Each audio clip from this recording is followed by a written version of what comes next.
Welcome to Bind EduTech, and we were concluding the chapter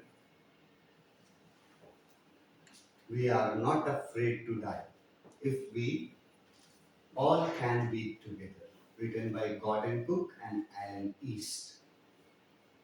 जिसमें Gordon cook जो हैं वो नरेटर हैं, अपनी फैमिली के साथ वॉयज पे निकलते हैं और डेट वाइज बताया गया है कि 25 जनवरी को लोगों ने क्रिसमस मनाया, 2 जनवरी से प्रॉब्लम फेस करना शुरू किया, फिर 3 जनवरी को क्या हुआ, 4 जनवरी को क्या हुआ, 5 जनवरी को क्या हुआ, 6 जनवरी को क्या हुआ। तो इस तरह से डे बाय डे उनका जो मुसीबतों से सामना हो रहा था उसके बारे में नरेटर जो है वो बताते हैं। ये लास्ट पैराग्राफ जो है ये हो गया, ये यहीं तक है last paragraph. couple of lines 2 to 4 to 6 and 7 7 lines हैं लास्ट पैराग्राफ में। और लास्ट पैराग्राफ में क्या लिखा हुआ है इस बारे में मैं पहले से ही थोड़ा आपको हिंट दे दूं ताकि आप जब पढ़ें तो आपको समझ में आए कि क्या लास्ट पैराग्राफ में है। ये क्वेश्चन भी बन सकता है, क्वेश्चन भी ये बहुत अच्छा है। लास्ट पैराग्राफ में जो जो चीजें बताई गई हैं उससे क्वेश्चंस बन सकते हैं, बहुत सारे बन सकते हैं। और सिंगल भी क्वेश्चन 5 मार्क्स का, 6 मार्क्स का, 7 मार्क्स का, अकॉर्डिंग टू द बोर्ड सब बोर्ड में अलग अलग मार्किंग सिस्टम है। तो ये क्वेश्चंस बन सकते हैं 2 नंबर से 5, 6, 7 नंबर तक क्वेश्चन इसी लास्ट पैराग्राफ से। तो पैराग्राफ में मैं बता रहा था कि लिखा क्या है नरेटर ने, उसका मैं थोड़ा आपको पहले हिंट दे देना चाहता हूं। जब एम्स्टर्डम आइलैंड के लोग, वहां के रेसिडेंट्स, जो यहाँ इनहैबिटेंट्स वर्ड लिखा हुआ है, इसके बारे में मैंने बोला है कि रेसिडेंट से ज्यादा अच्छा वर्ड है इनहैबिटेंट, क्योंकि रेसिडेंट वर्ड भी ना जैसे कहीं कहीं जैसे सिटीजन वर्ड, तो भाई देश कोई रहेगा तब ना उसका सिटीजन रहेगा। वो देश तो था नहीं, वो तो आइलैंड था, तो सिटीजन वहां मतलब एप्रोप्रिएट नहीं बैठता है। और दूसरा वर्ड हो गया जो मैंने लिखा है रेसिडेंट्स, जिसका मतलब होता है निवासी। तो ये वर्ड भी किसी सोसाइटी से, मतलब किसी भी समाज से बिलोंग करता है, रेसिडेंट्स निवासी।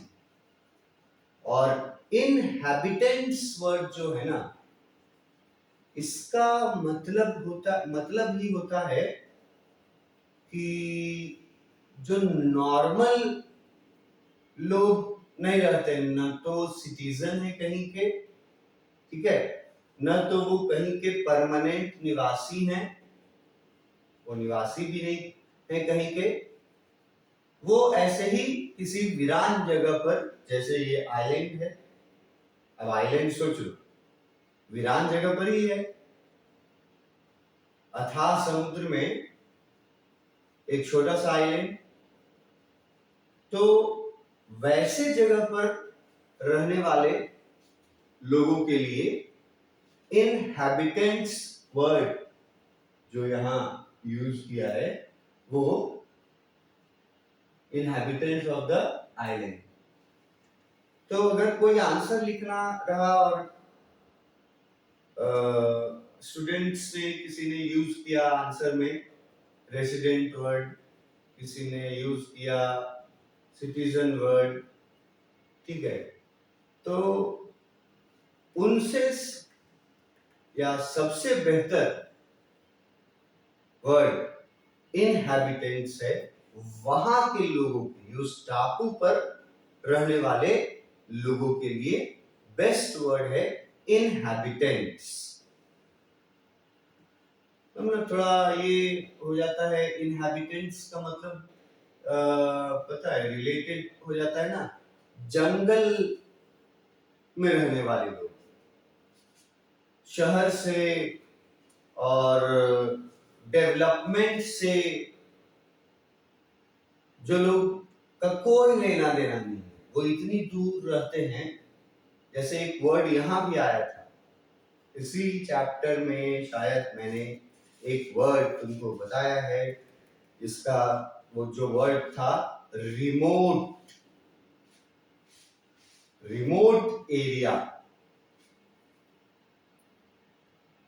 अगर जो मैं बोलता हूं कि जिसको 80-90 में अपना नंबर ले जाना है इंग्लिश में, उसको याद आ जाना चाहिए कि रिमोट एरिया का मतलब हम क्या बताएं। तो सेम चीज है, मतलब रिमोट एरिया में रहने वाले लोगों को इनहैबिटेंट्स बोला जाए तो बेस्ट है। तो अगर जिनके कैपेबिलिटी में है इनहैबिटेंट्स, इनहैबिटेंट वर्ड पहले याद करना, याद रखना और फिर इस्तेमाल करना, ये जिन जिन स्टूडेंट्स के कैपेबिलिटी में है वो लोग को मैं ये सजेशन देता हूं कि इनहैबिटेंट्स वर्ड यूज करना, उसका फायदा होगा। तो ये तो पहुंच चुके हैं अब उस आइलैंड पे। उस आइलैंड पे जब नरेटर ने अपना पैर रखा, मतलब जब लैंड किया, जमीन नसीब हुई, क्योंकि नरेटर को अपने अंदर ऑलमोस्ट ये फील हो गया था कि अब कोई उपाय नहीं है और we are certainly going to die. ये ऑथर के मन में ये बातें चल रही थी कि निश्चित रूप से हम लोग अब सब कोई मर जाएंगे। तो वो नरेटर जब कदम रखता है धरती पर, एम्स्टर्डम के धरती पर, तो वो पूरा फ्लैशबैक में चला जाता है। फ्लैशबैक समझते हो? पीछे, जब से मुसीबत का सामना करना पड़ा, 2 जनवरी, 3 जनवरी, 4 जनवरी, 5 जनवरी, 6 जनवरी, जब से मुसीबत का सामना हुआ था उन लोगों का, तब से लेकर के अभी तक जहाज में मौजूद जो मेंबर्स थे, हर मेंबर जो जहाज में मौजूद था, नरेटर उन सभी मेंबर्स और उनके द्वारा किए गए काम और उनके द्वारा दिया गया सपोर्ट, ये थैंकफुल होने का भी एक तरीका है, ग्रेटफुल होने। जब लिखा है ना, with land under my feet again, again मतलब उतना मुसीबत का सामना करके, और जब फिर से एक बार इन्होंने पैर रखा जमीन पर, my thoughts were full of, तो उनके दिमाग में जो थॉट्स थे वो एकअप करके, मतलब उनका दिमाग थॉट्स से भरा हुआ था। बहुत इंपॉर्टेंट है, कंक्लूसिव पैराग्राफ है, ज्यादातर क्वेश्चंस कंक्लूसिव पैराग्राफ से पूछे जाते हैं कि उसी पैराग्राफ में चैप्टर का जो अंत होता है, उसी पैराग्राफ में चैप्टर में दिया जाने वाला मैसेज, मतलब चैप्टर के थ्रू क्या मैसेज देना चाहते हैं और रिजल्ट क्या होता है कहानी का, ये सब तो हम लोग को एंडिंग में ही पता चलता है। तो यही काम नरेटर कर रहे हैं हमारे, जो जैसे ही पैर रखते हैं तो इनको हर एक मेंबर द्वारा किए गए कंट्रीब्यूशन को ये याद करते हैं और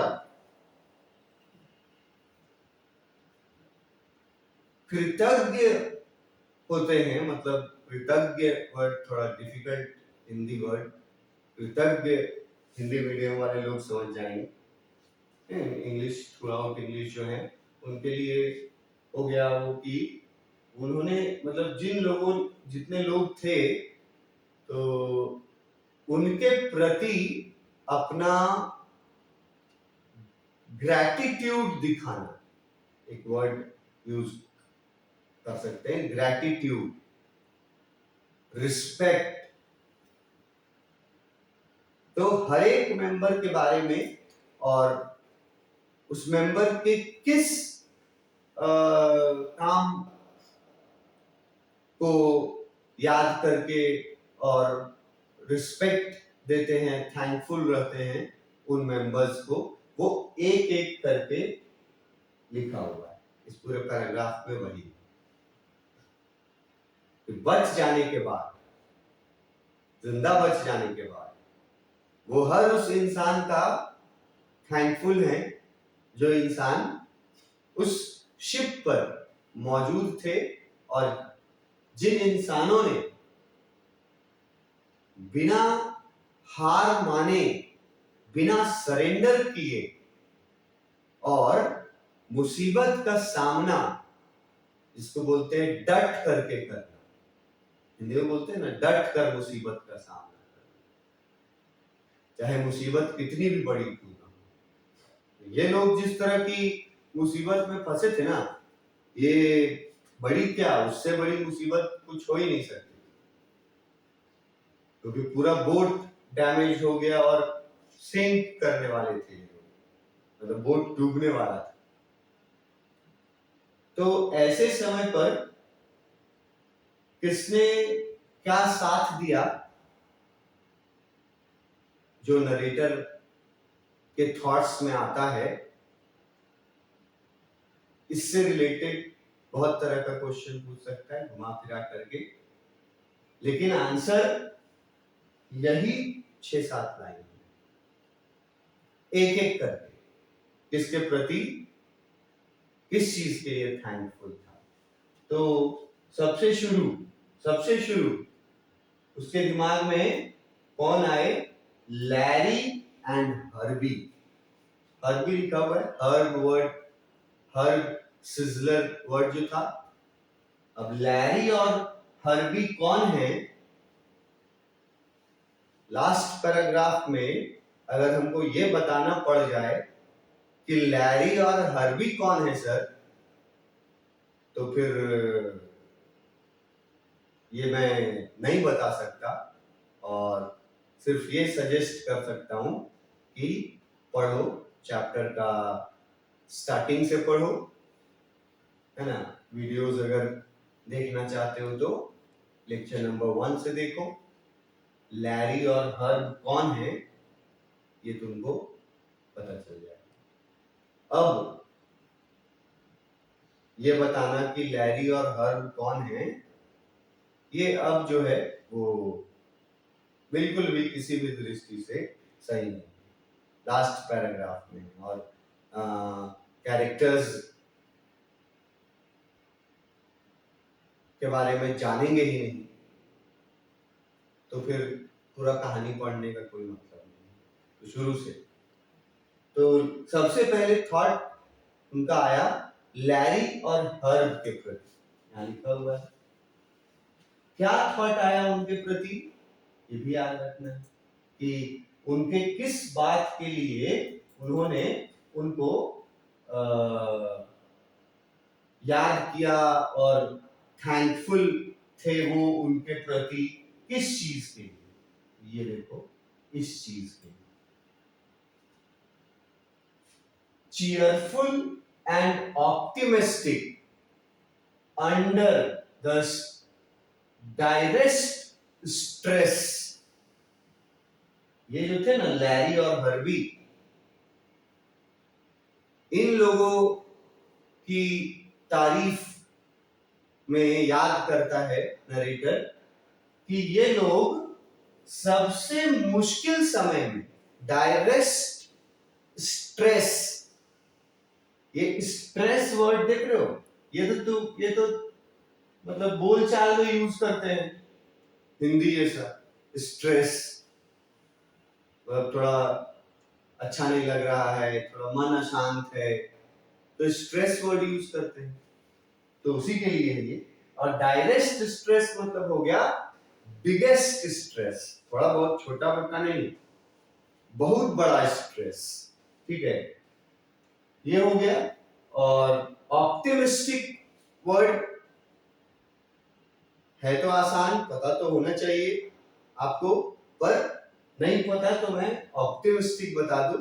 ऑप्टिमिस्टिक मतलब हो गया an individual who have positive attitude, मतलब किसी चीज के प्रति पॉजिटिव एटीट्यूड रखना, उसको वैसे इंसान को ऑप्टिमिस्टिक बोला जाता है। ये वर्ड बहुत अच्छा है, ये इसके लिए तुमको हम सिनोनिम्स जो है वो तो नोट्स में दे ही देते हैं, पर ऑप्टिमिस्टिक वर्ड अगर यूज करोगे उनके जगह पर तो तुम्हारे फिर मार्क्स में फर्क पड़ेगा। चीयरफुल मतलब तो बहुत आसान है, ये तो आपको जानना चाहिए कि लैरी और हर्ब हमेशा ना खुश थे, मतलब वो कभी घबराए नहीं। They were not scared. They were cheerful and optimistic. अब cheerful और optimistic होना ये ठीक बात है, अच्छी बात है, अच्छा उसको क्या बोलेंगे कि अच्छा स्वभाव है कि आप चीयरफुल है और ऑप्टिमिस्टिक है, मगर इनका चीयरफुल और ऑप्टिमिस्टिक होने का वैल्यू बहुत ज्यादा बढ़ जाता है। क्यों? क्योंकि चीयरफुल और ऑप्टिमिस्टिक वो लोग किस सिचुएशन में रहे थे? अंडर द डायरेक्ट स्ट्रेस, मतलब जब सबसे मुश्किल हालात थे उस समय भी वो चीयरफुल और ऑप्टिमिस्टिक थे, लैरी और हर्ब। तो ये उनके बारे में याद करता है नरेटर। दूसरा कैरेक्टर अपनी वाइफ के बारे में याद करता है, ऑफ मैरी, वाइफ के बारे में। तो मैरी के बारे में क्या याद करता है, ये देखो यहाँ तक क्या तक लिखा हुआ है। मैरी के बारे में क्या याद करता है, मैरी कैसे धैर्य दिखाई थी। Mary who stayed at the wheel for all those crucial hours। अब ये व्हील वर्ड का मतलब जहाज में क्या होता है ये भी हम बता चुके हैं। और जो स्टूडेंट ये व्हील वर्ड यहां नहीं समझेगा तो फिर वो स्टूडेंट जो है वो जाके शुरुआत करे तब व्हील मतलब समझ जाएगा। तो अपने वाइफ मैरी को याद करता है वो कि किस तरह से मैरी ने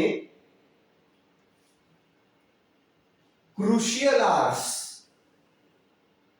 का आप मतलब समझ सकते हैं इसी के ऊपर दिए गए वर्ड से, डायरेक्ट स्ट्रेस। डायरेक्ट स्ट्रेस मतलब बोले बद से बदतर स्थिति, बद से बदतर स्थिति में भी लैरी और हर चीयरफुल थे और ऑप्टिमिस्टिक थे।